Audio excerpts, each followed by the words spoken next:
Brother, What's good? how you doing, man? Hanging in there, man. Crazy world, crazy times. It's a crazy world and crazy times, man. How you maintain it?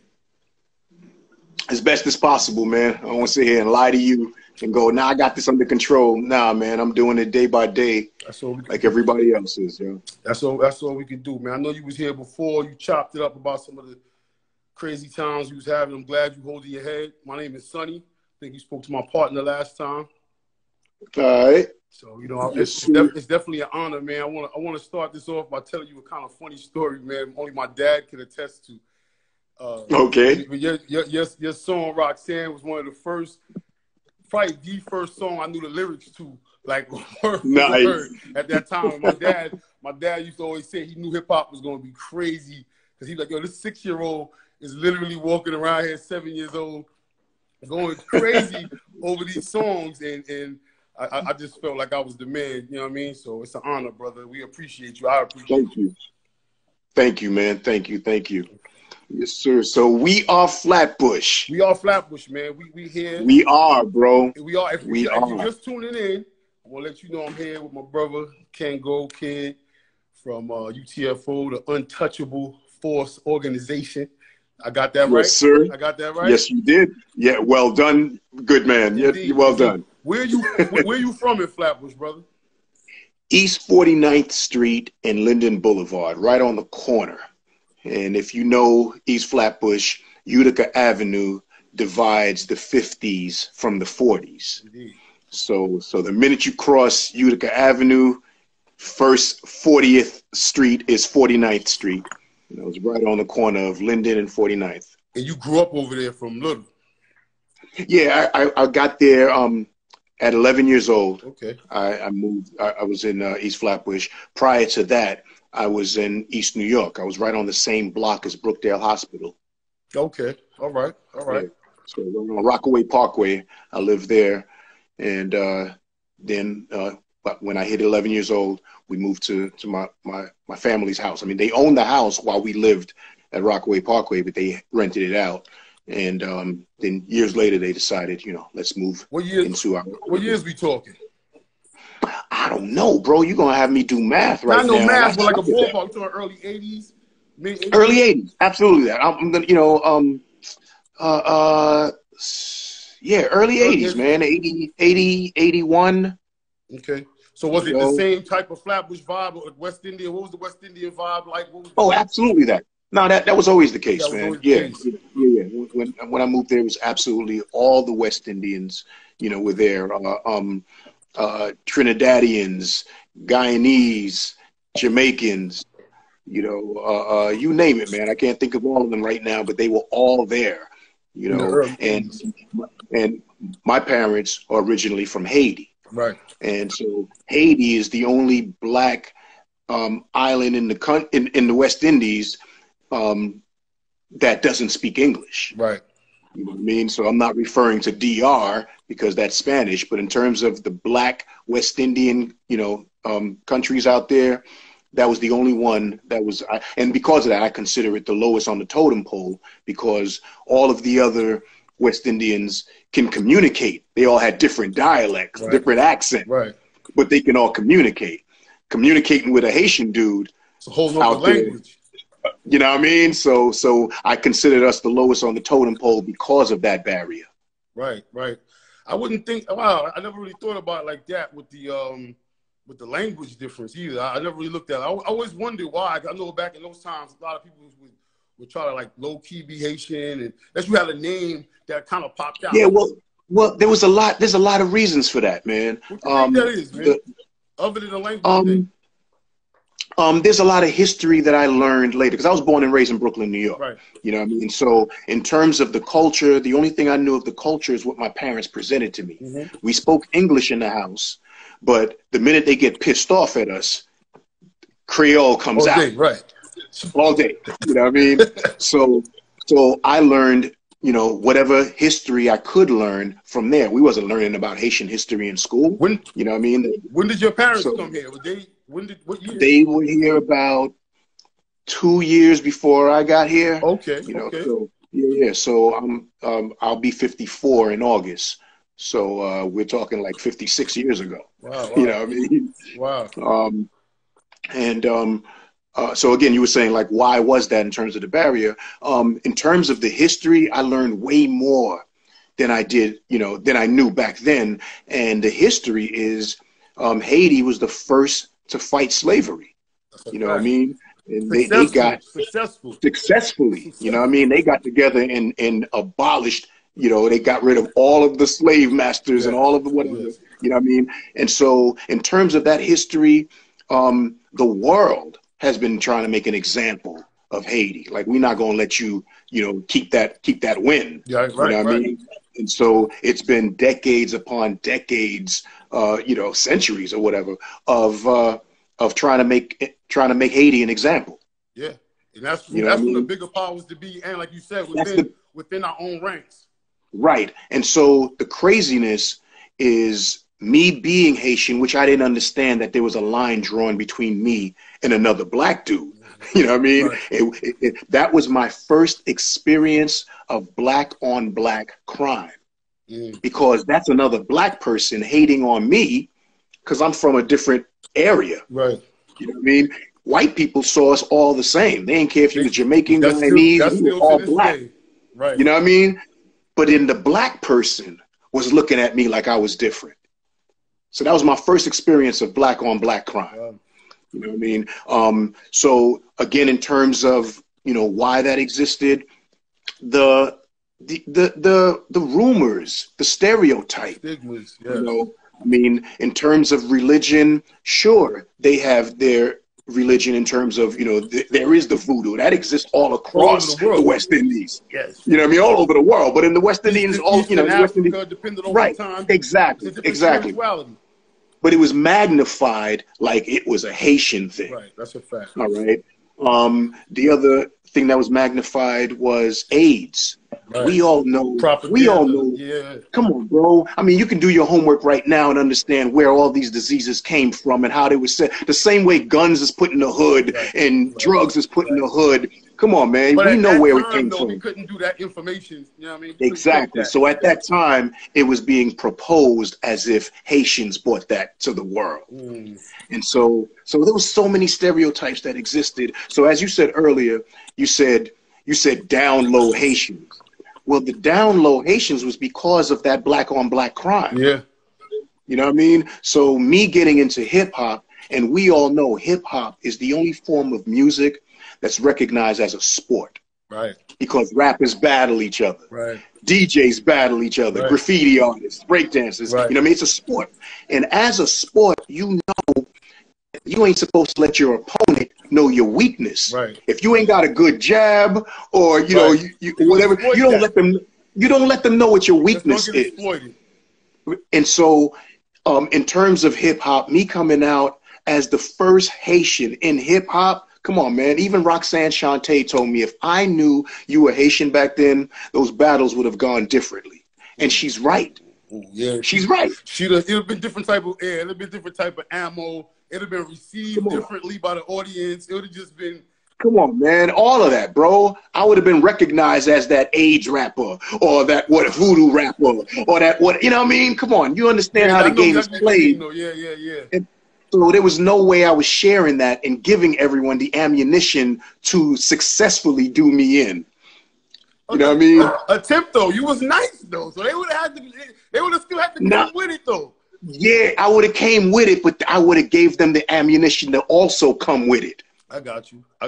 I'm not giving them that. You are not letting any opponent know you suck in this particular area. Because that's the area they're gonna dominate you on. That's a fact. You And was some of this your motives? And because I know you used to break dance as well. Yes, sir. So, I was nice in East Flatbush, man, as the breakdancer and the rapper in the 40s. It took me, a few years later, the whole, East Flatbush knew me as that dude. And again, this is before social media. So it was all word of mouth. When somebody come to a basement jam and they hear me get on the mic or they see me breakdance, wherever, word of mouth, let everyone know, yo, that Kangol Kid, yo, he's nice. You know what I mean? Right. So you come from the side you part of me. The side you come from, there's a lot of talent over there. Spliff Star said, "What up?" He said, "You the big homie." Spliff, that's baby bro, man. Definitely. He know. Definitely. He know the hood. He know exactly what it was like during that time. Yeah, it's a lot of talent coming from on that side, man. From Special Ed, yes, sir. Chip Fool, to Chubb Rock, to it's a lot of yes, your whole team. Special Ed, the rest of UTFO Whistle. was from that side, right? I'm sorry, repeat. The rest of UTFO was from the same. Yeah, all of us. Yeah. And how did you guys link up? It started with me and Doc being dancers in the neighborhood. I didn't know his name. I just knew this kid from up the block who was nice with his footwork. And so I introduced myself and show him that I'm nice with the upper half and so on. Okay. And we didn't even know each other's names. So it was one of those where whenever I see him, I go, yo, hey, yo, let me show you something. Let me show you a new move I got. And we kept doing that for a minute until Popeye's restaurant opened up in our neighborhood. And this was the first time Popeye's appeared. And so as a promotion, they decided to throw like a little contest, a little talent contest in the store. And they said whoever wins the contest, they would, present them with a prize of a chicken meal. All right. That was the prize, to win a free meal. And so word got to me and Doc about the contest. So Doc and I said, yo, let's go over there and get ourselves a meal because we know we can burn, any cats in the neighborhood. Right. And so that was the first time that Doc and I performed as a team. How was? And we won. Of course. We got our chicken meal. I wasn't even going to doubt that. I'm sure your belly was full. His belly was full. Yes. We did well. And so that was our initial introduction to the neighborhood as a team. And so I was always that popular rapper as well. And so word got back to me about this kid named E, educated rapper in the 50s who was nice. And so there was this cat that we know named Johnny, light-skinned dude, very light-skinned, so we called him White Boy Johnny. So White Boy Johnny knew me and he knew E. So he set it up one day for E and I to meet. So I'm finally meeting educated rapper, which I heard a lot about him. I'm meeting him for the first time. And I said, yo, so let me hear what you can do. And he said, all right, you go first. I said, nah, bro, you go first. And we did that for a minute, and neither one of us went first, right? So he tells me that he's interested in putting a group together, but he can't find anybody who's serious enough. I said, I know exactly what you're talking about. I can't find nobody either, and so on. And so we left it at that. A few weeks later, a friend of mine came to me and Doc and said that he's getting ready to go audition for a neighborhood rap group. And my arrogant ass was like, how dare someone try to form a rap group in my neighborhood without my permission? Right. So I said, I'm going with you so I can burn these cats. That's the sport that you was talking about. Exactly that. So we walk down to 55th Street, East 55th. We knock on the door, walking for this audition. Who answers the door? Educated rapper. And I was like, yo, my dude, you serious? You the one holding this audition? And he said, yeah. So I walk in, and he has his DJ set up and the turntable all set up, and his DJ was Mixmaster Ice. Right. So I said, all right, no excuse, bro. There's a turntable, there's mics. Come on, man, let me hear what you can do. So he went on. He did his thing. I did my thing. We went back and forth for like an hour, just lyrics back and forth. And immediately I was like, this cat is as nice as everyone says. And the feeling was mutual. So he says, yo, man, I think we should do this, man. Like, why don't we just make this group happen? And I said, bet. And he said, look, if we do this, that man on the turntables, that's my DJ. He got to be down. And I said, all right, no problem. Well, see this kid right here? That's my dancing partner. Right. He got to be down. All right. And at the time, Dr. Ice was not a rapper. He wasn't a writer at all. So educated rapper says, yo, does he rap? And I said, nah, but we'll write for him. Like, I ain't doing nothing without my dancing partner. And so in the beginning, while we were doing our neighborhood rap routines, we were writing for Doc. But as time went on, Doc got nice on his own. And everything we did from the recording deal, Doc wrote. We ain't never write nothing for Doc after we got that recording. Right. You know what I mean? And so that's how the group formed, man. And so So how much of it was cultivated in Flatbush? I know you guys did the first audition. You guys met. It was all in Flatbush. So then, so all it was all ciphers, everything I just shared with you took place in Flatbush. Right. Took place in East Flatbush. Right. You know what I mean? And it's like when I say Flatbush, I understand East Flatbush and Flatbush is connected. I mean Flatbush. You know what I mean? But East Flatbush, I got to lock down 11203. 11203 is that little section that just blew up, man. It was just, you know, it was forming itself to erupt, and it did. Did you see it? Did you see it? Did you foresee it? Like history, when history is being made, you just do it. So no. Yeah, I'm not going to sit here and lie to anybody and say anything that I did was planned. Nothing was planned. Everything was an ambition. You know what I mean? Like it was in me. So I knew I wanted to exercise all those things, right. But there was no plan to this. You know what I mean? And there was nothing prior to us as a blueprint. What year? So it wasn't like talking about though. I'm gonna say 80, 81, 82. Okay, so let me just rewind just a little bit and go back to the dancing a little bit. So how did that work? The big homie Jaime, shout out to Jaime, he said to talk about the routines at the block parties and different things like that. How did that work? No doubt. Was it ciphers? Was it dance battles? I remember Beach Street, it was like teams, and your team come through. Is that a fact?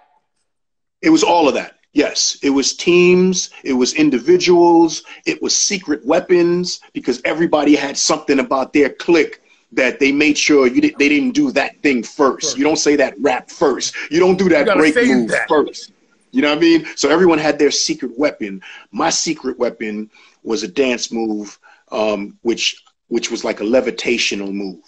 And what would happen is I would fall onto my back slowly, like I would, lay on my back, and I'd lay flat on my back, and then I would rise right up. Kind of like a limbo, kind of like a limbo kind of. Yeah, I mean the move, it really came from my thighs, my knees, and my thighs, and it's a way. My mom told me I always sat this particular way when I watched television as a kid. So there was definitely that was your go-to right there. Not the go-to. Yeah, that was my go-to. The end move right there, the knockout. That was the end move. There was no move that was coming from anyone after I did that move. I got you. You know what I mean? So yes, every crew, every dance crew, every rap crew, whatever, had that secret weapon that made them who they were, that everyone knew about. You know what I mean? So be it whatever, if it was a collective routine between the crew, or if it was one particular individual that had a certain rap style or rap or dance move.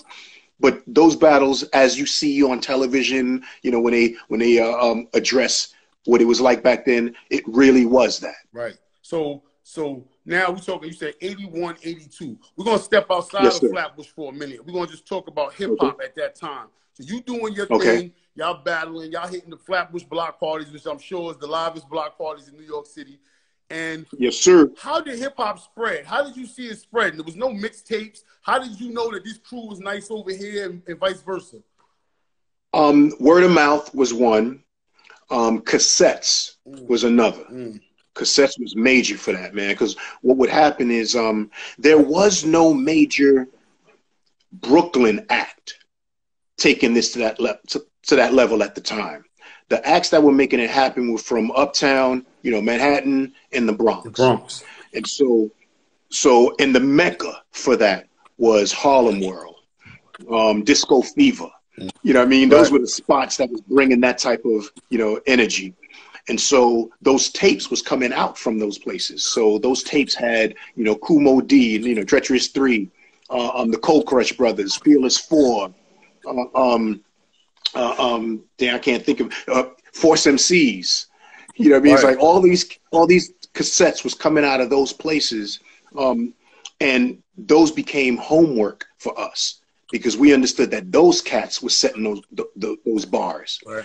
So when those tapes would circulate, if it's a battle between Kumo D and Busy B, or the Cold Crush and the Force MCs or whatever, we got a copy of those cassettes and mimicked our routines around how they did it. So we watch how they did their harmonizing, how the solo cat comes out and kicks his freestyle or whatever he was doing. And so that was outside of Brooklyn for us. And in time, we created that in our area. And you know, UTFO became one of those acts that mimicked what was taking place, you know, in Harlem, uptown. Like that, yeah, absolutely that. Got you. Got you. So let me get a Flatbush story from you. It's almost customary that everybody gives a Flatbush story. Flatbush story, man. Here's an interesting Flatbush story. So right diagonally across the street from me lived Haitian Jack. Mm-hmm. And if you are East Flatbush, you know who Jack was in the neighborhood. And Jack's younger brother was a good friend of mine. My parents worked at Brookdale Hospital with Jack's parents. Mm. And so so me and Jack's younger brother referred to each other as cousins because we were tight. But Jack wasn't having that. He wasn't comfortable with me saying I'm his cousin or whatever. And so he approached me on that, like, yo, stop saying you're my cousin. And I said, I didn't say I was your cousin. I said I was your brother's cousin, which is stupid. So this is before the career kicked off. Right. All right. A few years later, now I'm that dude in my neighborhood in terms of a celebrity. Now it's cousin. Right. But now here's how that happened. I said, what was funny is that one day I'm in the neighborhood and I hear someone calling me from a distance, but they're not calling my name. I hear they're calling in my direction. So I turn around to see who's calling me and I hear someone going, yo, yo, yo, Roxanne, Roxanne. And I turned around and it was Jack. That's the only dude who could call me Roxanne with no beef, bro. I will answer to that dude. He can call me whatever. Yo, a lot of people say a lot about Haitian Jack, man, but I always hear in my travels, in my work with the documentary and all of us, nothing but good things. Solid brother, stand-up guy. Yo, for real. No, I have, and any cat in our circle, have nothing negative to say about dude, man. He was an honorable dude. You know what I mean? Right. There was an honor on how he got down, and he honored those things. And you could do nothing but respect his gangster. Right. You know what I mean? So hell yeah. I mean, me and him became very good friends, of course, after that. I remember there was a gig during, it was in LA during what was that? The All-Stars, you know, NBA All-Stars in LA. And Jack threw one of the biggest parties in LA. Wow. Yo, and what's so crazy is that day Jack looked like, what's my man from Casino? Oh, Sam Rothstein. Robert De Niro, right, from Casino. Yo, he looked like him. Right. My man was in a crazy suit, right, tie, the whole nine. He was a business dude running the event. And the minute he saw me, he was like, nah, come on in. And mind you, mad celebrities are outside trying to get in. But the minute he saw me, he's like, come on, can't get in. You know what I mean? Yeah, so it was crazy love, but you had to respect his gangster, bro. And I did, and so did everyone else. Nothing negative to say about dude at all. That's what's up, man. That's what's up. There's so we're gonna go through a little bit. So you get to the point where you guys record Roxanne. You just mentioned Roxanne. So you guys record Roxanne, and you guys didn't. You guys just kind of used the name, right? There was no Roxanne Shantae. There was none of that. No, there was no Shantae. We totally created that whole thing, and the props for that. The idea sparked from B-Fine of Full Force. Now, as you know, Full Force, the neighborhood band, before Doc and I danced for Houdini, we danced for Full Force. And Full Force became our managers and producers. While we were on tour in Europe with Houdini, they were shopping our demo tape. So when we came home from tour, they had a record deal waiting for us. And that success was instant because of our success with Houdini, dancing and them being in videos, us appearing on Phil Donahue's show and a bunch of other local television shows at dances. Us getting a recording deal was a no-brainer. So the first song we did with the label was a song called Beats and Rhymes. That did good down south, West Coast. You know, we got a lot of support from that. Time to do our second single. We spent 3 weeks on a song called Hanging Out. And we gave it a little bit of everything, a little melodic hook, and worked on the routine and so on. We put everything into this song. 3 weeks later, we give the song to the record company. record company loves it and says, can you give me something for the B-side? And we're like, come on, man, stop playing, bro. We spent 3 weeks on this, man. This is ready to go. Just put it out. Put an instrumental on the B-side. Just put this out. He was adamant about a B-side. And we were tapped out of ideas. So B-Fine, the Full Force, says, you know what? Let's do a song called Roxanne. Out of the blue, just like that. So we said, why Roxanne? And he says, I like the name. Okay. It was, my dude, it was that simple. You have no idea how much of a fluke Roxanne was. It started just like that. So I said, all right, we all said, what do you want us to write about? He said, all right, Kang, I want you to write about how you're trying to get with chick and, you shooting, everything you possibly can shoot at chick, yeah, and she's not feeling you. And at the end of the song, you don't get her. And I said, all right, cool. So he says, E, I want you to do the same. And at the end of the song, you don't get her either. At the end of your verse, you don't get her. He said, Doc, I want you to do the same, but at the end of the verse, you get her. And I was like, hold on. Why he got to get her? Why he got to get her? Right? And he says, all right, fine. Nobody gets her. So we said, all right, well, what beat are we going to do this for? Because B-Fine was the one who orchestrated. He spearheaded all of the UTFO recordings. Okay. So we asked him what beat we're going to rap off. He said, we'll come up with something, man. And I said, really? I said, all right, well, look, I got this beat that I've been programming at Howie's crib. Can we use that? Without him even hearing my beat, and this comes to show how much we even cared about this song. He said, I bet we'll use your beat, to kick it off. So then he asked E, what do you want to, rap off of? He said, well, I got this routine that I do over Big Beat. Can we use Big Beat? B-Fine said, bet, we'll do Big Beat. And he says, the Doc, I'll program something for you. So we all went home, we came back, and did this song in 3 days. Wow. Now, we did the pre-production at Howie T's place. And so that's when B-Fine heard my beat for the first time. Boom, boom, boom, boom, boom. That was my program. All right. And so when Doc kicked his verse, Doc's verse said, explain to me really what doctors must do. So B-Fine is a musician. Right. He's in a band. Immediately he said, yo, Howie, I want you to take this turntable and use the turntable as an instrument. Scratch the pattern that Doc just said. So Howie went chick, chick, chick, chick, chick, chick, chick, chick, chick, ah. And that kicked off that whole vibe in Roxanne where each one of us had a different beat and each one of us had a different scratch following our patterns. Oh. So for the first time, a turntable was used as an instrument, not just a random scratching, right, on your part, right, but it was in syncopation with the rap, with the beat. It was the first time it was ever utilized as an instrument. Wow. And so Mixmaster Ice was MIA for the group for a minute. Okay. Like when we did Beats and Rhymes, he wasn't around. And so the day before we did Roxanne, he pops up and goes, yo, I hear you guys are getting ready to go in the studio, do another song. I'm your DJ. I should be on this joint. Right. And I said, yeah, but Howie got this scratch that he did with, with Doc on his joint that you don't know how that scratch go. He said, man, anything Howie can do, I can do. And I said, all right. So I called Doc. I'm like, yo, Ice is back. He wants to be on this and so on. And sure enough, Ice did the scratch exactly like Howie did. So I called Howie. I'm like, look, Mixmaster wants to come in and do the scratch. Are you okay with that? He said, man, I'm good, man. It's all good. And Howie allowed to forfeit his position and let Mixmaster do it. So all the scratches on the song is Mixmaster Ice because he is that nice. Right. You know what I mean? But that chick, chick, chick, ah, that was B-Fine and Howie T. Wow. That created that iconic joint. Well, so Roxanne came out. It came out on the B side of Hanging Out.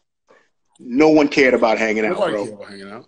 Nobody cared. Everyone gravitated to Roxanne, and we're talking about the top DJs at the time: Red Alert, Chuck Chill Out, Mr. Magic. These Marley Marl was Mr. Magic's DJ. All these cats was like, nah, that's the single, and that's what they ran with, and the rest is history, bro. And that's how it pretty much. Well, before you even catch how Roxanne caught it and sent it back, I want to pause a little bit and talk about Full Force, because Full Force is intricate in Flatbush, man, as far as music and their contribution to music and hip hop, you know. And the list is long with them. Without taking from them, the two main cats in terms of production and music in East Flatbush was Full Force and Howie T. Howie T, definitely.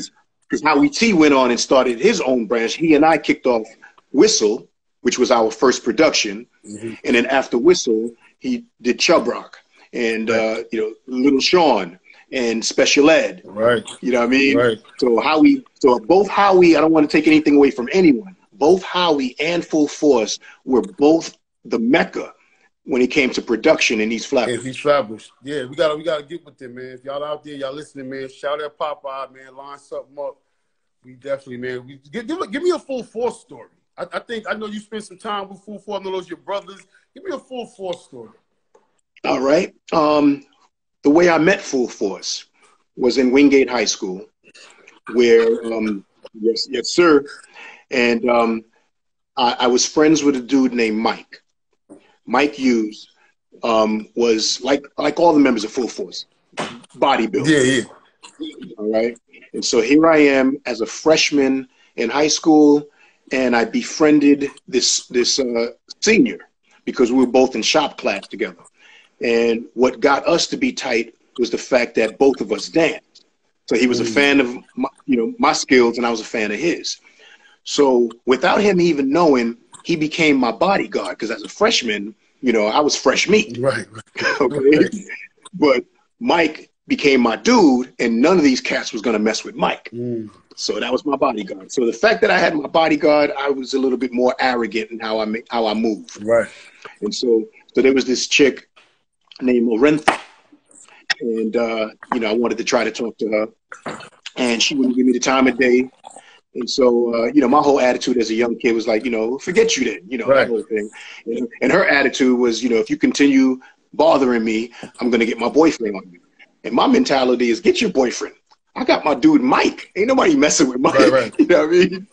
So a few weeks into this, there's a contest at Wingate High School, a talent show. And I auditioned for the talent show, which I got in immediately. So I rehearsed with the school for a few weeks for the show. And the day of the show, we're using one of the dressing rooms as one of the classrooms as a dressing room. And Mike walks in with B-Fine. And B-Fine is bigger than Mike. So Mike introduces me to B. And I said, how you doing? B had his arms crossed and he just nodded his head like, what's up? What's up? All right, man, I ain't pay that no mind. So this is before I went on stage. So they both wished me luck, good luck on your show or whatever. They both walked out. I tore it up, standing ovation, whole nine. After the show, B-Fine comes back to that dressing room, and now he's super talkative. Yeah. Yo, I didn't know you could dance like that. Yeah. We need to stay in touch. Let me give you my number. So we exchange numbers. When he walks out, Mike says, yo, man, you're lucky he liked the way you dance, man. He said he came up here to break you in two, bro. That was the boyfriend. That was Aretha's boyfriend. Oh, man. The chick that I was bothering, that was her boyfriend. That's how I met Full Force, bro. So when he and I hooked up, I'm at in his garage, and we're doing some dance moves or whatever. And when we got to be a little tight, I finally got the courage up to say, yo, so that day that we met, I understand you was coming up there to see me. You waited. He said, oh yeah. He kept it real. No, I was so, I was gonna put a hurting on you, bro. He said, but you're lucky I like the way you dance. You seem like a cool kid, and so on. And after that, he introduced me to his brothers, Paul Anthony and Bow-Legged Lou. And as they did shows in the neighborhood, they requested that I dance with them at the show, but they wanted me to dance with their cousin, some kid in Long Island. And me and this kid could never get together and do any routines. So as we got closer to the show, I said, look, man, I got a dance partner and we already got routines. Why don't you just let me and my boy, get down? And they wasn't having that. They were like, nah, you fam, we're not having anybody else in unless they fam. And as we got closer to the date and we realized I couldn't hook up with their cousin, they allowed me and Doc to get together and show them what we can do. And when they saw me and Doc routine, it was like, oh man, nah, y'all it. Yeah, forget about done deal, y'all it. And so we became their sideshow, when, you know, their sidekicks. Whenever they perform somewhere during intermission on their show, we come out and we do our dance routine, and while they're, you know, playing their instruments. And their manager became our manager. So that's how the business structure began with UTFO and so on. Because mind you, while me and Doc were dancing for full force, we had our neighborhood rap group as well. Okay. So when they decided to, when they saw how nice me and Doc was at rapping as well, and they proposed they wanted to produce us, we said, look, as producers, no, as a rap group, there's 2 other members. Okay. We can't do this without them. Right. And there was a few resistance until they finally accepted the other 2. Seeing your chemistry and how y'all was moving together and all that. All that. How, and the name that we were generating in the neighborhood. How important? I mean, I'm a hip hop baby, man. Like I love hip hop from the pure. You know, I'm from the '70s, man. So like I know about graffiti and I know about breakdancing. You know what I'm saying? Like I love graffiti. How important is graffiti and breakdancing to hip hop? You think, man? Like it all plays a role. Right. Graffiti is the scenery that the DJ stands in front of. You know what I mean? When you see that scenery, you know you're in a hip hop atmosphere. Right. It ain't just a DJ at a club or a DJ at a wedding. You know what I mean? Right. It's like the DJ. So when that DJ is playing at whatever, you know, a customary event, you know, parking lot. Right, you know, no, I'm not even talking parking. I'm talking about when it's a formal affair. Okay. When a DJ's playing at a wedding or playing at a, you know, birthday party or whatever, that's a different type of DJ. But when that DJ's at a park and that's graffiti around him, that's hip hop. And it's dancing. Right, that ain't a wedding. That ain't a, you know, that's not a baby shower. Nah. You know what I mean? You gotta loosen that up right there is hip hop. Right, you know what I mean? So that's hip hop. And so so that's the scenery for the DJ. The rappers complement the DJ. You know what I mean? The DJ is the band, but a band playing with no vocalists, that's just instrumental. Right. So you got to have the master of ceremony keeping the crowd up while the DJ's doing his thing. You know what I mean? So part of that entertainment is the breakdancers. So as you ask, how important is it? It's hand in hand. Right. You know what I mean? Without one of those elements, you're taking away from, you know, the potency of that, you know, of what you're presenting. So, you know, it's all necessary to say this is a hip hop event that I just attended. Because if it was just a DJ, just a rapper, just a breakdance, you know, that wasn't hip hop in its totality. Right. You know what I mean? No, definitely. I feel you on that, man. I always think the same thing. And people get away from the DJ. Back in the days, people would salute their DJ. Like, oh, it was a song. Everybody had a song about their DJ. Like, so. You got to.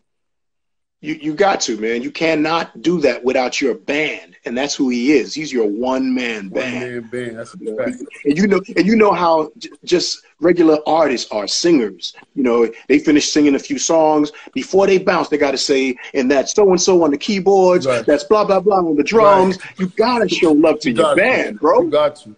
But, okay, so now you guys got a little bit of everything. You got Mixmaster Ice. He's nice with it, right? You get busy with the feet, you moving and doing your thing, right? So did you guys keep this energy throughout? Did that make it easier, or did that make it creatively more difficult, maybe? Yes. But mind you, the fact that we were the first, and when I say first, meaning you can count how many rap groups was out before us at that time. Right, I know. So anything we did, it became the first time it was ever done in hip hop. Period. Wow. Anything we did, bro. So the fact that Doc and I were the first dancers ever for a rap group. Houdini was the first rap group to ever have dancers. After the 2 of us danced with Houdini, every rap group had to have at least 2 dancers go out. Right. You know what I mean? Again, to complete that set when you say hip. You know what I mean? So was it hard for us to do all this? Nah, we were just being creative. And the elements that we brought, now, mind you, I didn't grow up saying I wanted to be a rapper because that didn't exist like that. Right. But I was always in my mind, I was always going to become an entertainer. Gotcha. I was always going to be a vocalist. So though I didn't grow up listening to all of these rap groups, I grew up listening to the Jackson 5, to the Silvers, to the Osmond Brothers, to Tom Jones, Engelbert Humperdinck. Y'all don't know who that is. All right. In terms of dancing, of course, Soul Train. You know what I mean? So I watched the all those cats doing the boogaloo and all of that. Yeah. And here's another name I'm gonna throw at y'all that y'all gonna have to go on Google and do some research. Shields and Yarnell. Do you know who that is? Are you Googling it now? I'm writing it down. I'll just tell you. It was a man and woman, a white man and woman miming team. All they did was this. Oh, I remember them. I never knew their names, though. I remember them. They had the white Shields and the red. All of them. Right. They looked like they were mannequins. They looked like mannequins. All that. They would do the all of that. Right. You remember? Yes. I was a big fan of those, of them too, yo. Because the way they moved is how we move when we pop it. Right. You know what I mean? So those are the cats that I looked up to. So I was writing songs and singing at talent shows in my elementary school and junior high school before I got into hip hop. So when I got into rapping, that was so easy for me to do, bro, because I was already writing songs. The only thing I didn't have to do now was take those lyrics and do them in a melodic structure. I didn't have to sing those lyrics anymore. All I had to do was sing them on beat. So I was like, oh, that's what rapping is? Right. I got this. Right. You know what I mean? So we brought those elements to our group. So while, cats like Force MCs were doing every television theme in their songs, you know what I mean? They would do Gilligan's Island or, Brady Bunch or all these television themes. They would do a rap routine using those singing themes.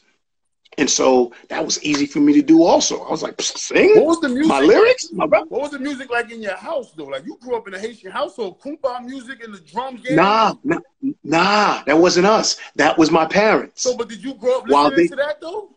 I grew up, yeah. I knew who Tabu Combo was. Because that's ill, because you came up in a time where you had that, like you said, Jackson 5s, like people Absolutely, playing. But that was their music. You know what I mean? That we weren't going to parties like that with them in which we were asked to dance to their music. Right. You know what I mean? Those were the grown-up events. If we went, we just went to sit down, bro. We wasn't trying to, we knew our place. That helped with your music IQ, though, because your music IQ is crazy. Like, the people that you talking about you looked up to is people that put arranged music together. You're dancing from early. This is arranged stuff, bro.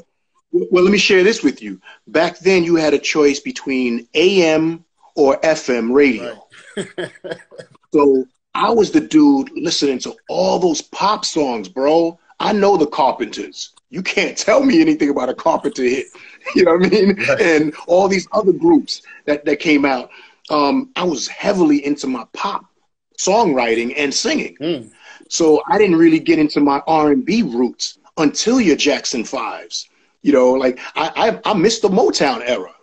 I wasn't into that like that. I knew some of the songs, but I couldn't tell you who the acts were. It wasn't until Jackson 5 that I knew what Motown was. You know what I mean? And then I started to understand, other labels and the Silvers coming out on their label and, all these other acts. I grew up enjoying all kinds of music. So yes, I incorporated all that into my writing in terms of UTFO, so much so that in terms of us being the first to do things, UTFO is the first rap group to have a successful R&B song under their belt. And that song was called Fairy Tale Lover on the first UTFO album. Really? Do some research, write that down too. Yeah, we performed that. When we performed that song on Soul Train, it was a rap. It was like, oh, these cats are more than just the hippity hoppity dudes. There's talent within these cats. I saw some pictures of you on Soul Train too. I didn't see the footage, but I saw some pictures. That must have been the connection. We did Fairy Tale Lover on that joint, and we were on tour with New Edition. And when we started to perform Fairy Tale Lover on New Edition, even they looked at us like, "Yo, you infiltrating now, bruh. You supposed to be, you're supposed to be rapping and breakdancing with your DJ. What are you doing over here on our side of the fence singing?" That's amazing, man. You know what I mean? That's amazing, man. So, yeah, that's amazing. Well, all right. So it's crazy. Hold on. Melba Moore, I just got to shout out. Melba Moore just popped in. She's waving at me. What's good, sis? Yeah, man. I'm telling you that. Yes, the history is long like that. You know what I mean? And it's just so crazy to have fans that you were a fan of. Yes, indeed. You know what I mean? Yeah, man. Indeed. Much love, Melba Moore, sis. Indeed, we appreciate you as well. Yes. You know what I mean? So it's just a wonderful thing to have fans like that. Like, you know, the fact that I became more and more popular and started to meet cats who I never thought would know who the hell I am. Like Tito Jackson. Someone from Epic Records was getting ready to introduce me to Tito, and he goes, "Come on, man, I know who you are, man." And I'm like, "What? A Jackson know me?" Stevie Wonder, bro, same thing when he met me. Bro, I know you naming some heavyweights, but I want to give you something, man, while you here, man. We appreciate you, bro. Like, we talking about 81, 82. Nobody was making music at that time. We talking about Run DMC. Like, I'm going to give you your props because you don't even have to give it to yourself. Y'all pioneers. Mount Rushmore. I was 6, 7 years old walking around spitting your bars. My dad was like, I know hip-hop is going to be something because of these guys right here. So, let me just, salute, you just said, thank you, bro. You just said something that I got to share with you in terms of when you just named the acts and you said Run DMC. Now, again, Run DMC is an act that, I grew. I mean, when we were dancing first on television, we were dancing to Sucker MCs. Of course. You know what I mean? Of course. So to meet Run DMC later was like, yo, I'm honored to meet y'all and so on. Now, I just finished telling you about the song we did called Fairy Tale Lover. Right. Years after the success of Fairy Tale Lover and the success of Run DMC, we're doing a UTFO Greatest Hits album. And one of the ideas I had on the album was to reach out to various celebrities so they can tell us how we influenced them. Right. All right. So one of the calls I placed was to Run. That's Big Bro. And I just wanted him to share, a story. Not knowing what story he was going to share with me, bro. You ready for this? Ready. My song, Fairy Tale Lover, inspired Run to write Peter Piper, bro. What? He said, after hearing me talk about, Cal jump over the moon and all these lyrics in my, in the Fairy Tale Lover, he said, nah, I'm going to have to do what UTFO did and write a song using all those fairy tale characters. So you got Peter Piper, Pick Peppers, Humpty Dumpty, fell down.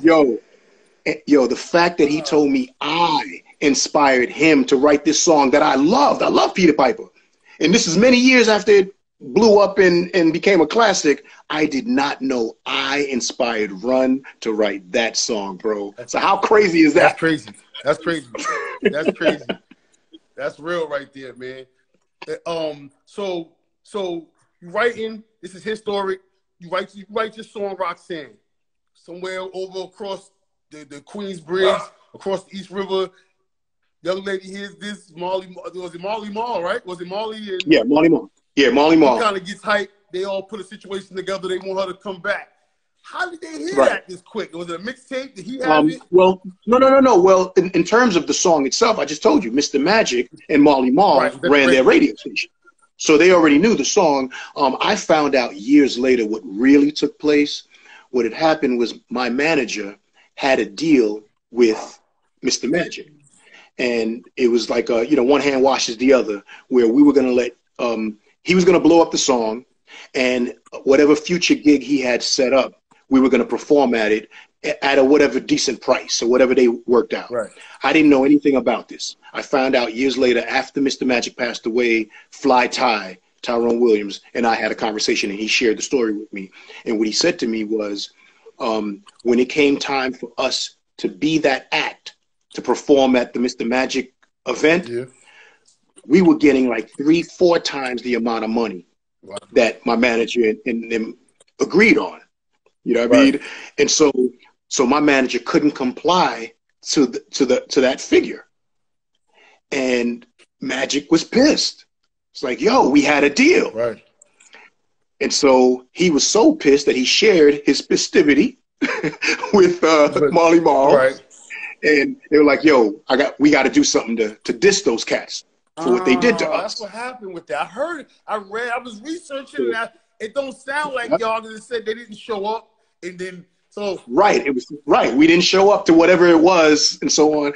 And so, so Marley said, I got this chick that I can get that can spit some rhymes, and we'll do a diss song on them. Right. And that was just a cassette. That wasn't a recording in the studio. That was a cassette done in Marley's crib. Well, hers, right? Hers. Yours was the B-side to Hanging Out. No. Right. Well, they used our instrumental. Right, of course. They used our instrumental, and they did this cassette, and the cassette played on Mr. Magic's show because he had that access. It was his show. Yeah. And he played it a few times, and it blew up from that. And then they went and got a recording deal from that because it was making so much noise. Naturally. And then our label shut them down and said, you can't use our instrumental. You know what I mean? It's copyright infringement and so on. So they shut that down. So so after shutting that down, So after that took place, they went back in the studio and did it on a whole different track. So Full Force always had the idea to do an answer record. And Shantae beat them to it. So they end up coming out with this other chick that they held auditions for, and they got this chick, and they called her the Real Rock. I was wondering how that played in. That was an attempt to discredit Shantae by saying she's the fake one. Here's the real one here, and to make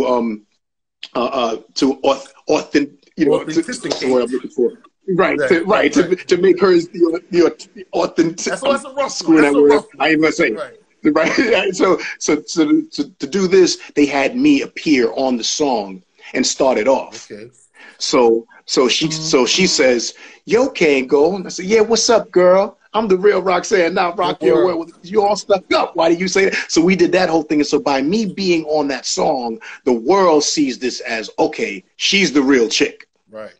Well, I mean, we validated her. Well, was that a thing where it was just they had another plan business-wise that they wanted to kind of move with that? Or was it that they just didn't like the first Roxanne? No, that was a business. That was a business plan.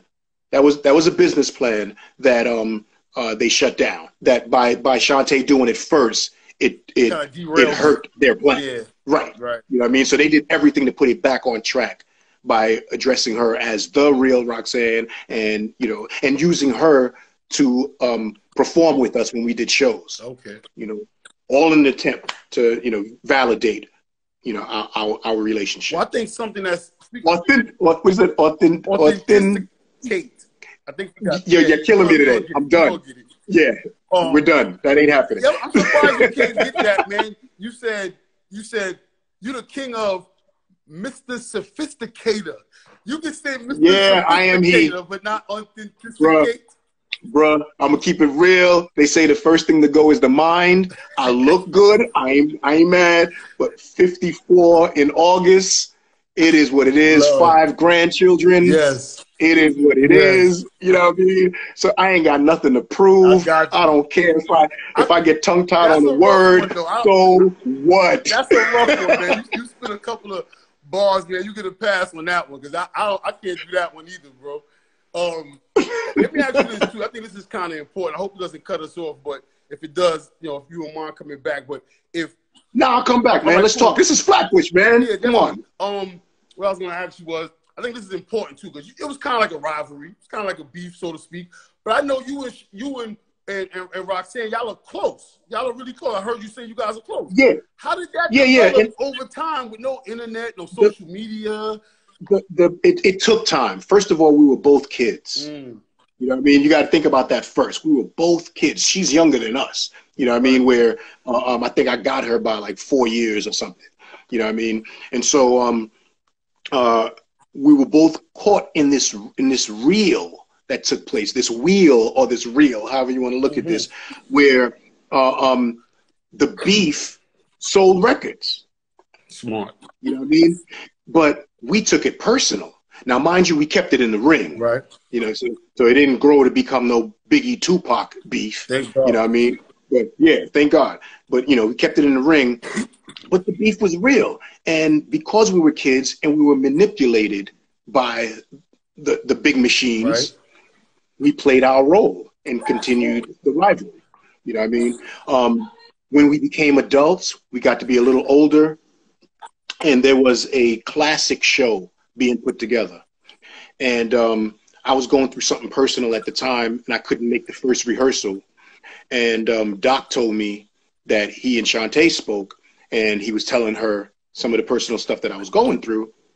And so when I didn't make that next rehearsal and I saw her, she spoke to me like a friend, like a sister, like, look, I hear you, so-and-so, and gave me some advice, and so-and-so. And we talking like, wow, I never communicated with chick like this before. Right. You know what I mean? And at that point, you're realizing, wow, that was some dumbness we was on as kids. You know what I mean? We didn't even have to do what we did. If we were intelligent or mature back then, we could have treated this Roxanne war like WWE. Right. You know what I mean? Because those cats, though. I mean, they say youth is true. not, but you we guys weren't, did it, though. we weren't the machine. They were the machine. Right, right. We were just the athletes Players. doing what we were told, the players Right. in the ring. You know what I mean? If we had understood the machine, I would have had Roxanne cartoon, Roxanne lunchboxes, jewelry, perfume set, you know what I mean? Sneakers, clothing line. If we understood the business at the time, I know we got like a minute left, right? We're gonna come. I'm gonna disconnect before they disconnect us. But when we come back, I want to talk about the business with you. I want to talk about. I know you into public relations, right? A little bit of everything, man. I wear many hats. Pun intended. Business wise, we're gonna get back into Flatbush. I want to talk about. Let's shut it down right now. Let's shut it down right now, and let's call each other back. Let's make that happen. Let's go. Let's go. Yes, sir.